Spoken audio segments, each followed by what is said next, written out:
tendency. For instance, the tendency to be more influenced by environmental influences or more influenced by the subjective factor. That's all. Yes. And you see, there are people who are very well balanced and are just as much influenced from within as they are from without, yes. or just as little. Yes, yes. And so with all the finer classifications, you know, yes. they are only sort of point de repère, points for orientation. My whole scheme of typology is merely a sort of orientation. Namely, there is such a factor as introversion, there is such a factor as extroversion. The classification of individuals means nothing at all.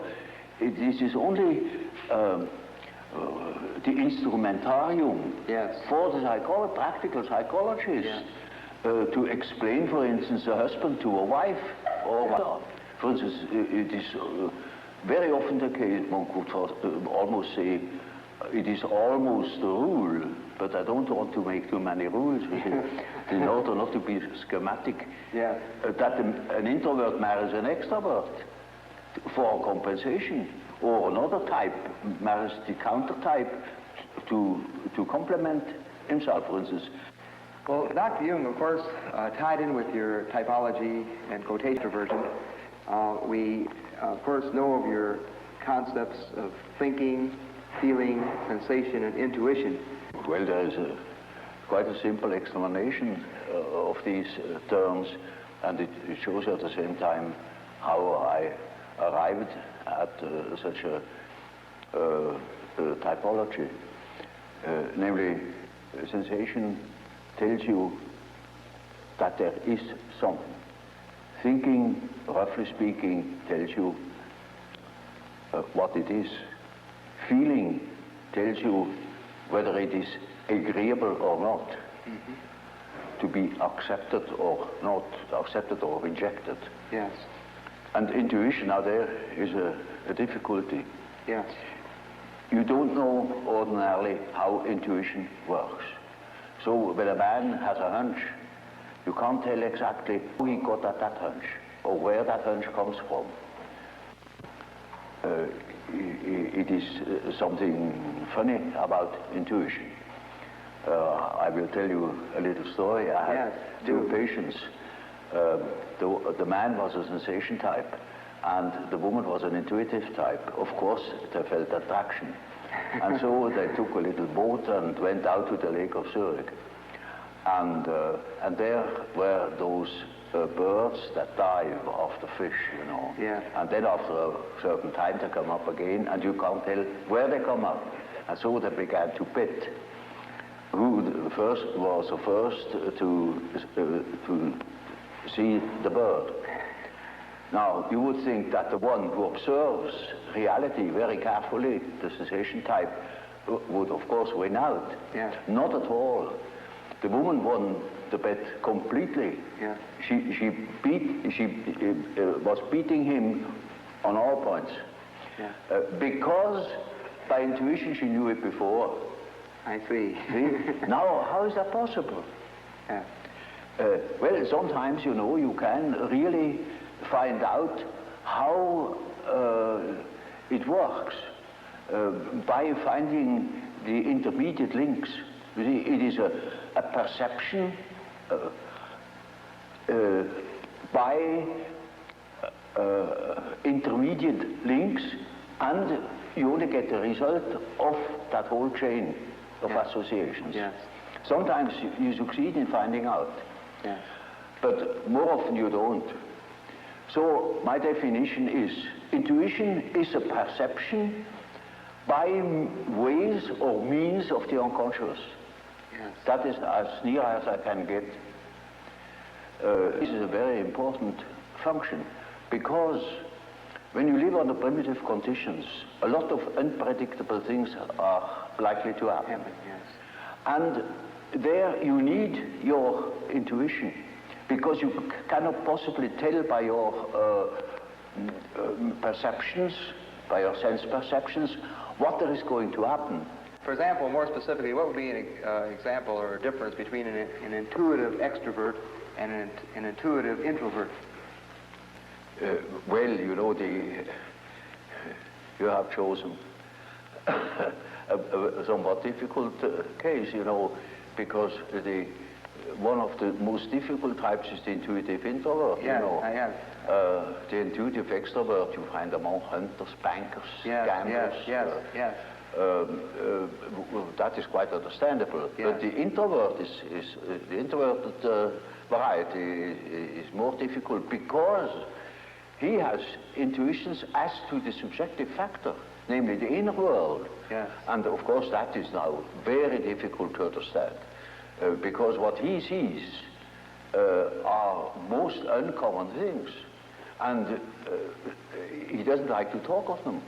Yes. If he's not a fool, because he would spoil his own game by telling what he sees, because people won't understand it. Yes. For instance, once I had a patient, a young woman, about 27 or 8, and her first words were, when I had seated her, she said, "You know, doctor, I come to you because I have a snake in my abdomen." I said, "What?"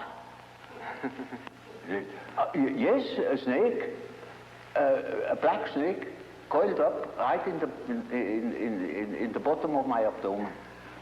And I must have made a rather bewildered face at her. And she said, "You know, I don't mean it literally, but I should say it was a snake. It was a snake." You see? Now, you see, our further conversation a little later was that she said, that was about in the middle of our treatment that only lasted for 10 consultations. She had foretold me, "I come 10 times, and then it's all right." I said, "How do you know?" "Oh, I got a hunch," she said. Yeah. And really, about the 5th or 6th hour, she said, "Doctor, I must tell you, the snake has risen. It is now about here." Hunch. And then on the 10th day, I said, "Now, this is our last hour, and do you feel cured?" And she said, beaming, she said, "You know, this morning it came up and came out of my mouth, and the head was golden." And those were her last words. Now, you see, that same girl, when it comes to reality, she came to me because she couldn't hear the step of her feet anymore. Yeah. Because she walked on air.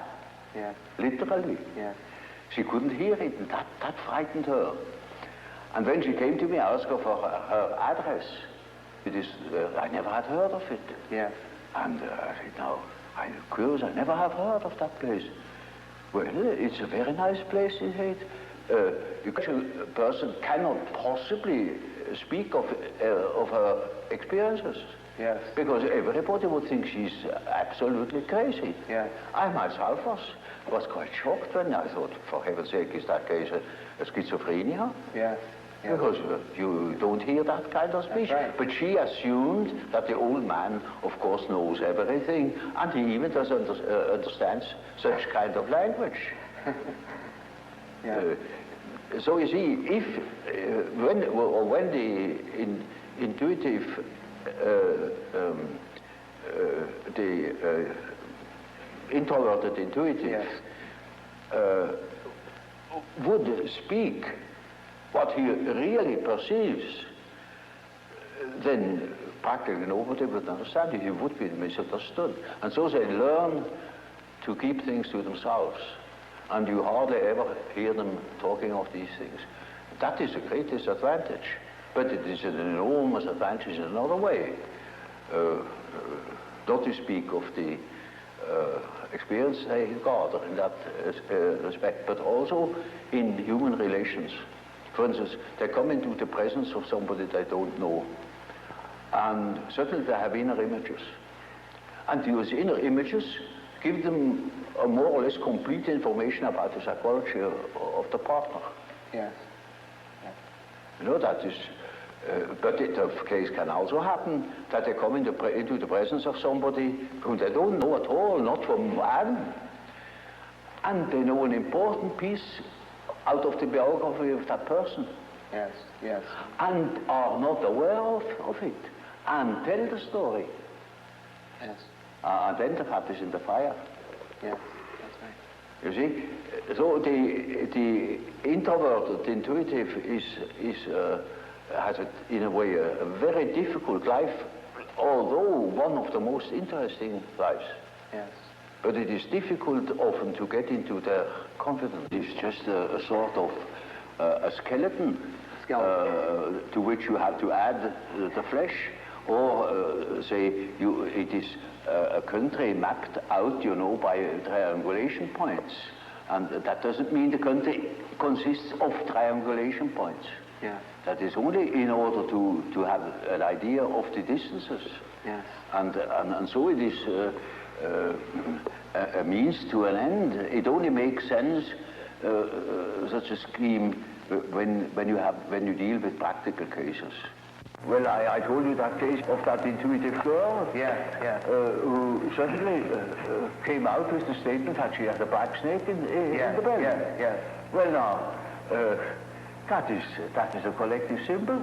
Yes. That is not an individual fantasy. That is a collective fantasy.